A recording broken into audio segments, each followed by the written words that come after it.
মৎস্য, জলের রানী বলা হয় তাকে। জলের ধারায় জীবিত থাকে। সহস্র প্রকার মৎস্য হয়, কিন্তু সব মৎস্যের মধ্যেই একটা মিল অবশ্যই থাকে। জানেন সেটা কি? সেটা হলো যে মৃত মৎস্য স্রোতের সাথে বয়ে যায়, আর জীবিত মৎস্য ওই স্রোতের বিরুদ্ধে সাঁতার কাটতে সক্ষম হয়। তাহলে প্রেরণা নিন ওই মৎস্যের থেকে, যে নানান প্রতিকূলতার বিরুদ্ধে যাবার সাহস রাখে, যে স্রোতের বিরুদ্ধে যাবার অনর্গল চেষ্টা করতে থাকে।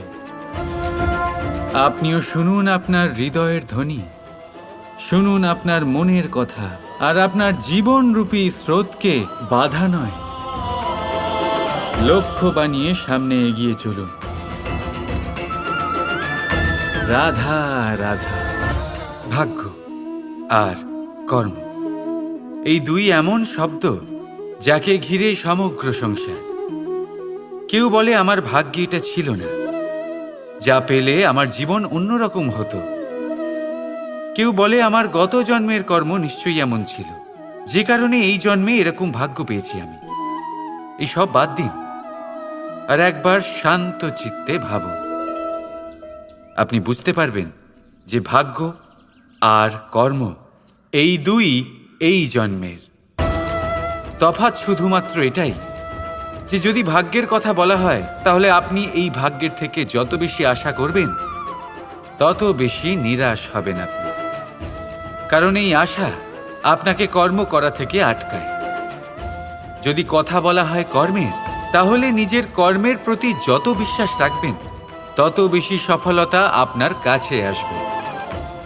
তাই একটা কথা মনে রাখবেন, ভাগ্য আপনার কর্ম নির্ধারণ করে না, কিন্তু আপনার কর্ম আপনার ভাগ্যকে অবশ্যই নির্ধারণ করে। রাধা।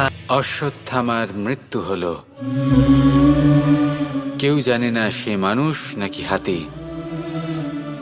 এই বাক্য কে বলেছিলেন? সাক্ষাৎ ধর্মরাজ যুধিষ্ঠির।